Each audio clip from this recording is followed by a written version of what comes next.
Shalom, amados, pastor David Silva aqui, mais uma devocional. Você já parou para observar o quanto nós somos afrontados e às vezes até afligidos quando nós decidimos fazer o propósito de Deus na nossa vida ou cumprir o propósito de Deus na nossa vida? Isso seja em qualquer esfera, seja ministerial, seja através de uma conquista, seja algo que você sabe que Deus tem para você, seja algo que você quer realizar e você sente paz, se sente impulsionado a fazer isso.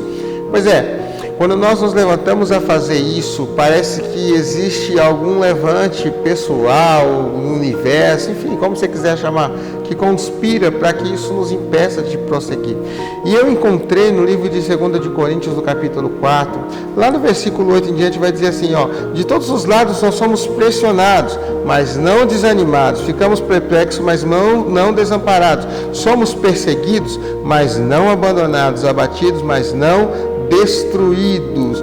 Interessante que ele traz esse texto, e o contexto do que ele está dizendo é que a forma que ele dedica a vida dele a fazer com que pessoas sejam alcançadas para o propósito de Deus, com que sejam mudadas com aquilo que ele ensina, de forma que ele fala que a carta que precisa ser escrita não é a carta que se escreve à mão, mas a revelação na vida das pessoas que muda a história delas ao ponto de fazer com que elas sejam cartas escritas, ou seja, com que elas sejam a referência para que a vida de pessoas sejam mudadas e que elas sejam um reflexo daquilo que é ensinado. Nós somos chamados para ser exatamente isso, o reflexo daquilo que nós fomos ensinados a ser, o reflexo daquilo que o Senhor fez na nossa vida, a mudança que foi gerada em nós. Então nós precisamos entender que nós somos esse espelho, esse reflexo, essa proposta de mudança. E o mais interessante é que Paulo vai deixar claro que tudo isso acontece na nossa vida, mas que é um tesouro guardado em vasos de barro. Por quê? Porque nós somos limitados. Então o tesouro, a revelação não é a nossa, mas é o que está em nós, ou seja, nós somos vasos frágeis, vasos de barro, preparados com algo que é muito maior. O que é valioso é o que está dentro e não aquilo que carrega o que está dentro, porque nós somos simplesmente instrumentos do Senhor. Porém, nós temos a tendência de desanimar. Por isso que no versículo 16 ele fala assim: por isso não desanimamos, embora exteriormente estejamos a desgastar-nos, ou seja, gastar a nossa vida, o nosso exterior, o nosso corpo, por conta de afrontas, de dificuldade, de problemas, mas o nosso interior precisa ser renovado dia após dia. Versículo 17: pois os nossos sofrimentos leves e momentâneos estão produzindo para nós uma glória eterna. O nosso sofrimento leve e momentâneo. Eu estou falando de Paulo, alguém que quando você olha a descrição de sofrimento dele, é algo fora do sério.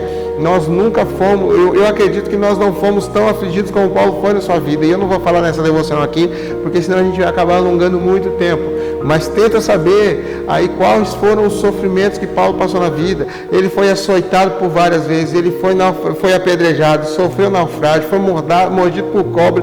E mesmo assim ele fala que tudo isso é uma leve e momentânea tribulação que tem gerado nele um peso de glória.